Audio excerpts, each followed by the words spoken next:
Babu ziarati ahlil khair, bab mengenai ziarah kepada orang-orang ahli kebaikan.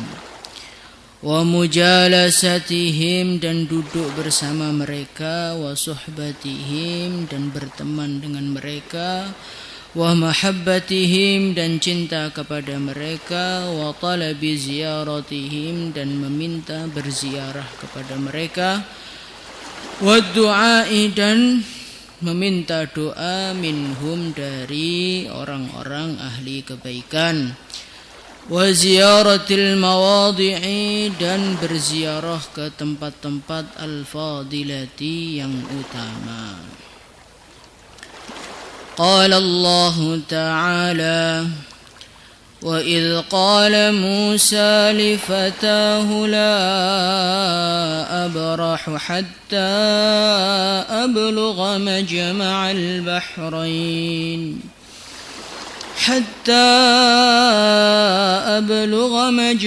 الْبَحْرَيْنِ أَوْ أَمْضِيَ حُقُبًا. وَإِذْ قَالَ, dan ingatlah ketika mengatakan Nabi Musa li fatahu, kepada pembantunya. Fatan itu biasanya digunakan istilah untuk orang-orang yang khidmat kepada gurunya. Tidak berarti fatan itu harus selalu anak muda. Walaupun dia sudah berumur, walaupun dia sudah tua, tetapi ketika posisi dia ini sebagai orang yang khidmat kepada masyayikh, maka dia dijuluki sebagai fata.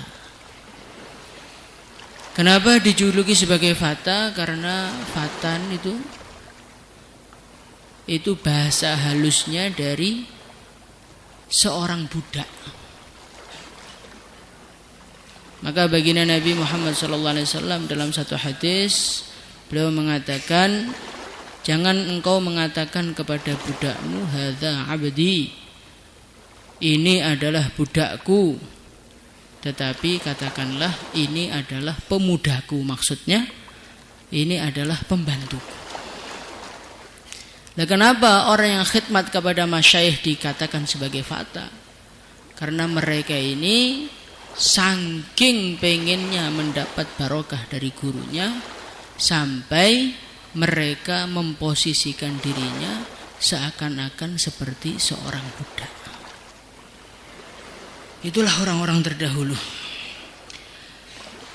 La abrahu, aku tidak akan berhenti untuk mencari Nabi Khadir hatta ablugha, sehingga aku sampai majma'al bahraini, pertemuan dua lautan, au amdiya hukuba, atau aku harus berjalan terus sampai 80 tahun. Ini ayat ini bercerita mengenai suatu kejadian yang pernah terjadi zaman Nabi Musa alaihi salatu wassalam. Ketika Allah Subhanahu wa ta'ala menyelamatkan Nabi Musa dan menyelamatkan Bani Israel dari kejaran Fir'aun, maka Nabi Musa alaihi salatu wassalam, beliau mengumpulkan Bani Israel dan beliau berkhutbah di hadapan mereka. Beliau menyampaikan agama di hadapan mereka, bayan di hadapan mereka. Bayannya begitu dahsyat, bayannya begitu mengesan ke dalam hati mereka. Saking takjubnya Bani Israel, saking terkesimanya Bani Israel dengan apa yang dikatakan Nabi Musa, sampai mereka mengatakan, "Hai Nabi Musa, siapa di dunia ini yang paling alim?" Nabi Musa, kami menyangka engkau ini betul-betul hebat. Ada enggak orang yang lebih alim daripada engkau? Yang paling alim itu siapa? Faqala Musa, ana. Maka Nabi Musa alaihissalatu wassalam beliau mengatakan yang paling alim di dunia itu saya. Dan beliau tidak salah. Karena memang pada kenyataannya yang paling alim pada saat itu ya Nabi Musa itu di dunia ini. Tetapi Allah Subhanahu wa taala saking cintanya, saking dekatnya kepada kekasihnya yaitu Nabi Musa alaihi salatu wassalam, maka Allah menegur Nabi Musa. Jadi orang itu semakin banyak ditegur itu artinya semakin dekat dan semakin cinta. Maka seorang santri jangan pernah bosan-bosan dimarahi gurunya. Ketika seorang santri ini bosan dimarahi gurunya, ini adalah satu tanda bahaya. Nabi Musa alaihi salatu wassalam, beliau ditegur oleh Allah bukan karena mengaku sebagai paling pinter, tetapi karena beliau tidak mengembalikan ilmu kepada Allah. Itu bukan satu kesalahan sebetulnya, tapi karena saking tingginya derajatnya Nabi Musa dan saking dekatnya kepada Allah, maka Allah tegur Nabi Musa, "Hei Musa, aku punya hamba yang dia punya ilmu yang tidak kamu miliki." Maka santri itu kalau sering dimarahi gurunya itu malah harus syukur, insyaallah ya. Yang perlu kita khawatirkan tuh kalau guru itu malah ikram terus kepada kita. "Ustaz, Pak Yai, saya izin pulang." "Oh nggih, monggo pulang yang lama juga boleh." Nah, itu artinya Kiai sudah mulai bosan melihat wajah kita. Kalau kita mau izin pulang, diizinkan cuma sebentar, atau malah Ramadan kemarin nggak diizinkan sama sekali. Mungkin banyak di antara kalian yang sedang kangen-kangennya dengan rumah sekarang. Maka sebetulnya itu adalah tanda bentuk cintanya guru-guru kita kepada kita. Beliau tidak ingin engkau pergi ke tempat-tempat yang tidak diridhai oleh Allah, melihat pemandangan-pemandangan yang tidak dicintai oleh Allah. Cukup kitab dan Al-Quran saja yang engkau pandang setiap hari. Maka Nabi Musa alaihi salatu wassalam, ketika beliau mendengar ada orang yang punya ilmu yang tidak beliau miliki, maka beliau mengatakan kepada Allah, "Ya Allah, di manakah hamba yang punya ilmu yang tidak saya miliki itu ya Allah? Di mana tempatnya? Aku pengen berjumpa dengan dia. Aku pengen belajar dengan dia." Ini coba kita lihat Nabi Musa, seorang paling alim di dunia pada zaman itu. Ketika mendengar ada ilmu yang belum beliau tahu, yang dimiliki oleh orang alim, maka beliau langsung pengen ngaji lagi. Coba sekarang kita renungi, setelah kita ngaji di Al-Fatah setahun, ngaji sore masih di depan, 2 tahun, 3 tahun, tambah mundur, sampai jadi ustadz ngajinya di belakang. Kalau sudah alumni nggak ngaji. Kenapa?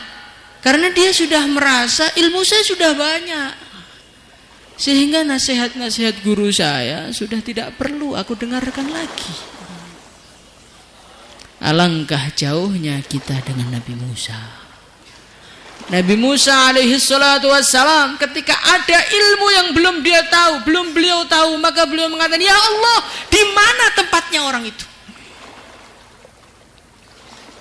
Maka Allah Subhanahu wa taala memberitahu, "Hai Musa, tempat dia di Majma'al Bahrain, pertemuan 2 laut, laut tawar dan laut asin. Disitulah engkau akan mendapatkan Nabi Khadir." Ketika Nabi Musa alaihi salatu wassalam sudah diberitahu lokasinya oleh Allah, maka Nabi Musa mengatakan, "Wa idh qala Musa li fatahu la abrahu hatta hatta ablugha majma'al bahrain. Beliau mengatakan kepada pembantunya, kepada orang khidmatnya, la abrahu, sungguh aku tidak akan berhenti mencari Nabi Khadir hatta ablugha majma'al bahrain, sehingga aku sampai pertemuan dua lautan, au amdiya huquba, walaupun aku harus berjalan sampai 80 tahun. Apapun yang terjadi, enggak ketemu, enggak pulang saya. Itulah tekadnya seorang ahli ilmu. Sekarang bagaimana tekad kita? Kita sekarang sudah ngaji di Al-Fatah, sudah punya tekad apa belum? Ya Allah, saya berjanji ya Allah, kalau Quran belum masuk di dalam hati saya, makna-makna Al-Quran belum saya fahami dengan sebenarnya, aku tidak akan pernah pengin untuk meninggalkan pondok saya. Walaupun semua mertua telah menawari saya, walaupun tawaran datang dari mana-mana, kalau saya belum alim gak akan pulang. Pernah begitu? Kita ini yang salah itu yang ditarget waktunya. Pokoknya saya mau mondok 8 tahun, itu salah. Yang ditarget itu hasilnya. Ketika seorang nelayan pergi ke lautan, yang dia targetkan itu banyaknya ikan atau lamanya mancing di lautan? Walaupun dia di lautan 100 tahun, dia duduk manis, ngopi, rokok, main game, nggak ada sinyal di sana ya. Terus, oh saya sudah 100 tahun, berarti saya sudah berhasil sebagai seorang nelayan yang sukses. Ini adalah satu kefahaman yang bodoh. Begitu juga terkadangan kita ini sebagai santri, kita ini hanya terpaku dengan ijazah dan wisuda saja. Pokoknya 10 tahun wisuda berarti sudah alim, sudah sukses, ahli surga, semoga saja. Bukan itu target kita. Yang kita targetkan itu bisa mendekat kepada Allah. Yang kita targetkan itu bisa cinta kepada Rasulullah SAW, bisa makrifat kepada Allah. Itulah target kita. Wa idh qala Musa li fatahu la abrahu hatta ablugha majma'al bahrain. Ini Nabi Musa ngajarkan kepada kita bagaimana kita ini jadi manusia-manusia yang punya tekad di atas rata-rata manusia. Insyaallah. Jangan jadi manusia-manusia yang lemah. Orang nekat, orang jadi. Orang tuh nggak nekat nggak jadi. Pedagang nggak nekat nggak jadi. Saya ini Pak, kalau mau dagang malu nawarkan barang saya. Nanti kalau saya dibilang nggak punya duit tuh ternyata kamu dagang itu. Saya itu nggak siap Pak kalau dagang. Terus harus nunggu toko berjam-jam, nggak ngapa-ngapain, nggak siap Pak. Orang yang nggak punya tekad, dia tidak akan menjadi orang hebat. Semua orang hebat adalah orang-orang yang punya tekad. Maka jangan hanya menjadi seorang santri, tapi jadilah santri yang punya tekad sehingga menjadi santri yang hebat, insyaallah. Falamma balagha majma'a bainihima nasiya hutahuma fattakhadha sabilahu fil bahri saraba. فلما جاوزا قال لفتاه آتنا غداءنا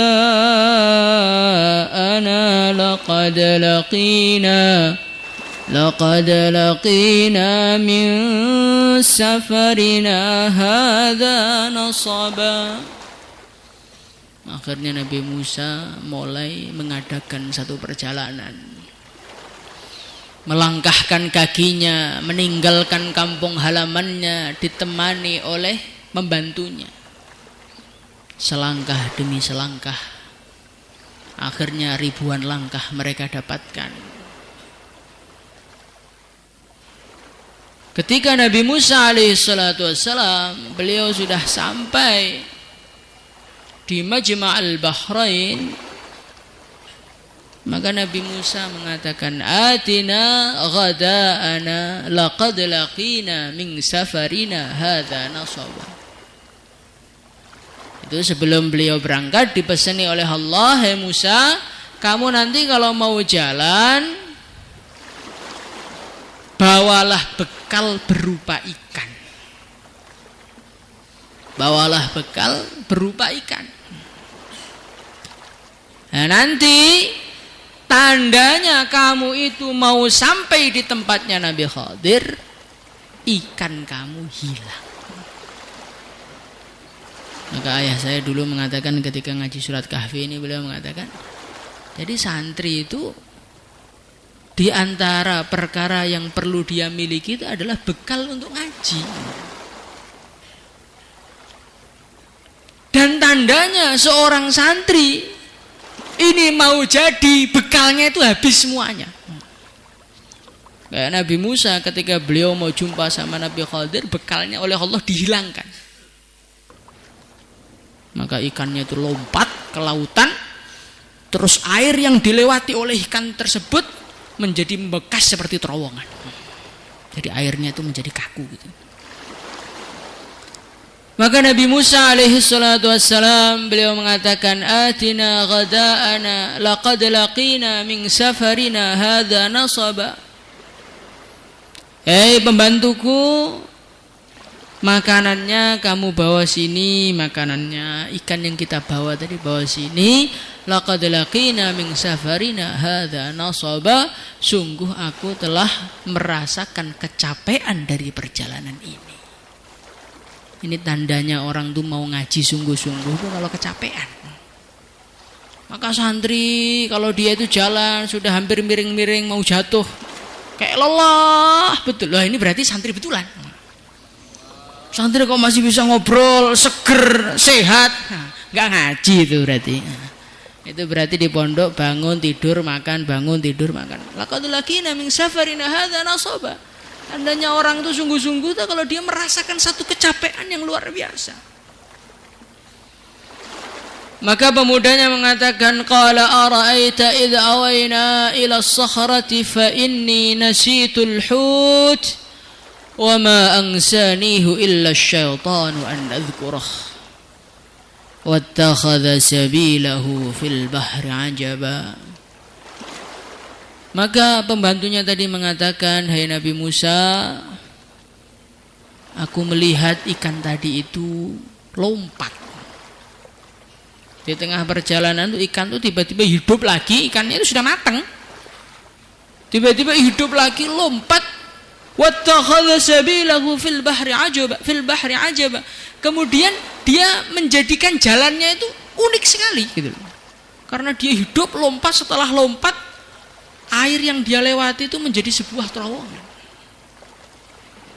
Maka Nabi Musa mengatakan, wa ma ansanihu illa syaitan, tapi saya tadi lihat mau cerita itu lupa.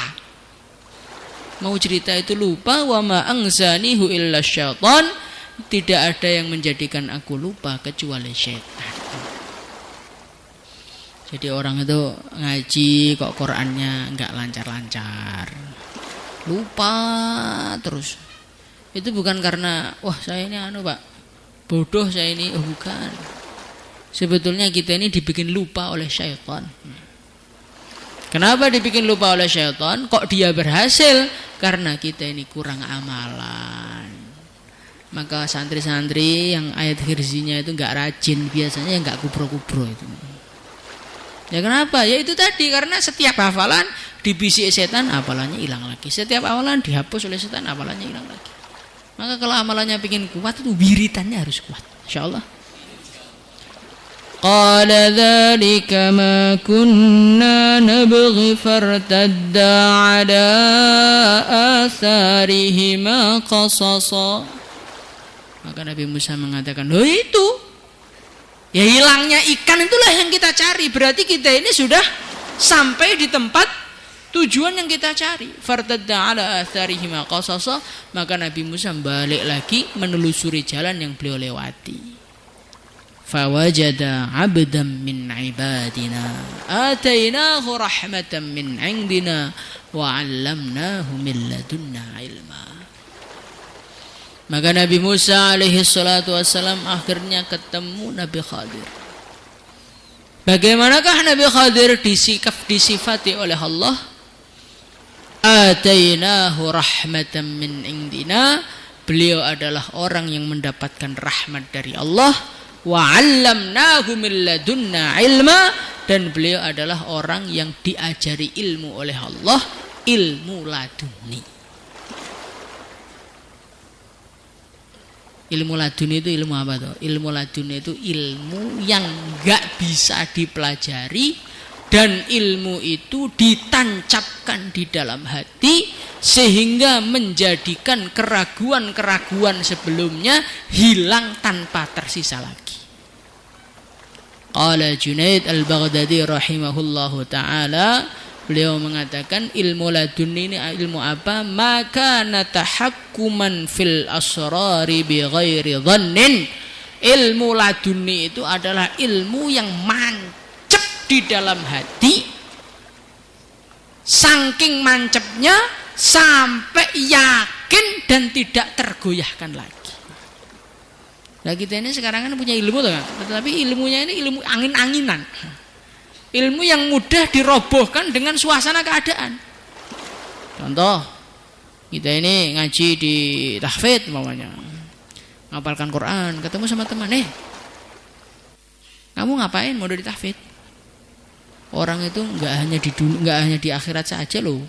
Orang itu kan perlu dunia, perlu akhirat juga. Maka sekolah paling komplit ya kalau ada sekolahnya juga. Kamu pindah ke utara sana loh. Oh iya, pindah ke utara. Nanti yang utara dikompori sama temannya lagi. Kamu sudah sekolah di sini. Sekolah itu dunia. Tahfidz sana loh, full agama, nanti langsung sampai surga. Oh iya. Akhirnya langsung ke daftar ke pusat. Nah, ini orang-orang yang semacam ini, orang-orang yang punya ilmu, punya pemahaman, tapi angin-anginan. Dan selagi ilmu kita ini masih angin-anginan, kita ini dalam bahaya besar.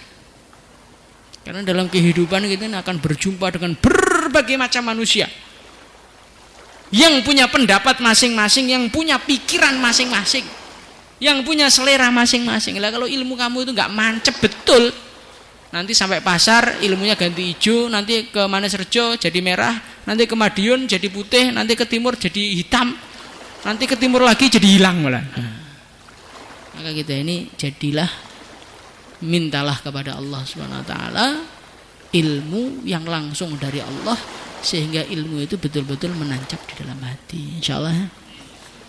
Dan kata beliau dijelaskan di dalam Ruhul Bayan, beliau mengatakan, dan ilmu ladun ini akan diberikan oleh Allah kepada orang-orang yang telah mengkosongkan hatinya dari dunia, mengkosongkan hatinya dari makhluk, yang ada hanya Allah saja. Saat itulah Allah akan buka hatinya dengan futuhat ar-rabbaniyah, pembukaan bongso kepangeranan, pembukaan langsung dari Allah, sehingga ilmu itu akan menuntun dia menuju ridha Allah.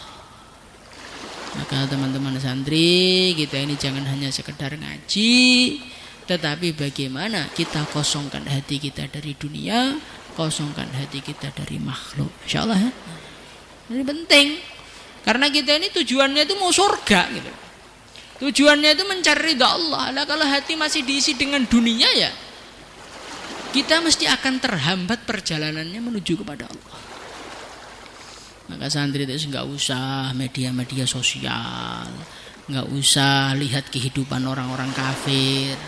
Ini mode terbaru apa, berita terbaru apa, nggak penting kabeh. Itu nanti menjadikan hati kita itu kebanyakan isi. Kalau kebanyakan isi jadi gaduh-gaduh. Kalau jadi gaduh-gaduh nyampurnya nggak pas, akhirnya malah nggak enak dimakan.